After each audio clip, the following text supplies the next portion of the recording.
Mas sobra 700,000 ka learners sa Western Visayas nagbalik eskwela subong adlaw. Pila ka bulutuan may naplastar nga evacuation plan in kaso nga magbaha ilabi na subong nga tag-ululan. Si Kim Salinas nakatutok live sa Barangay San Isidro, Haro, Iloilo City. Kim?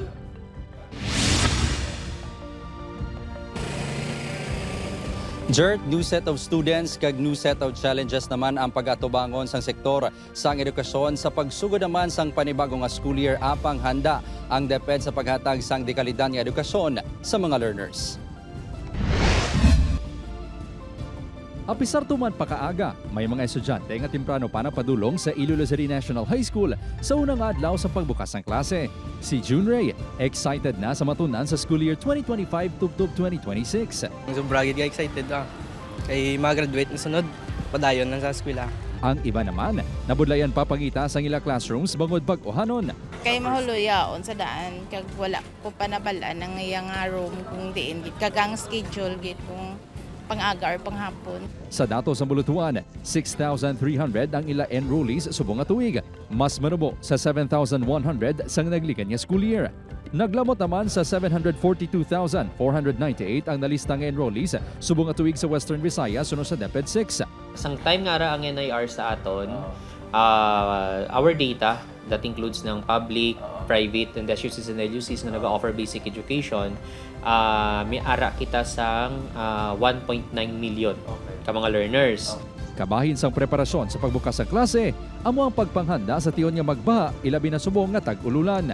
Ang school namon 2 levels man siya. So kung may dalaganan.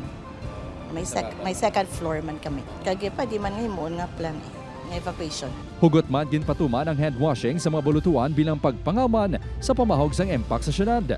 We already oriented them na muna maghalong gid because number one ara naman ang impacts. No? Samtang isa naman kababay nga utility worker ang nakadanlog sa likod sang grade 1 building sang Haro 1 Elementary School kay Nasangaga. Galayon man ini gindala sa ospital kagyara na sa maayong kondisyon.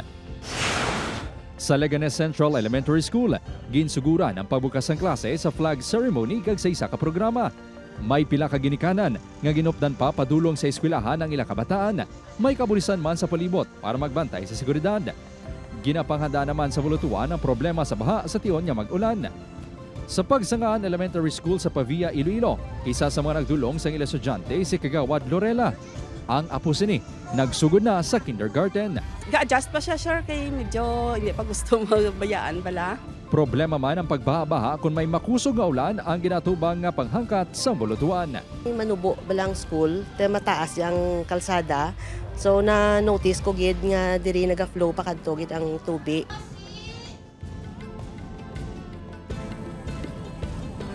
Jert, ginalantaw sang DepEd 6 nga maglabot sa 1.1 million learners ang ma-record sa bunga school year. Mangod padayon nga magabaton sang late enrollees. Madinalagon ang pagkabig sang ahensya sa pagbukas ng klase subong adlaw. Jert? Maraming salamat sa update, Kapuso Kim Salinas.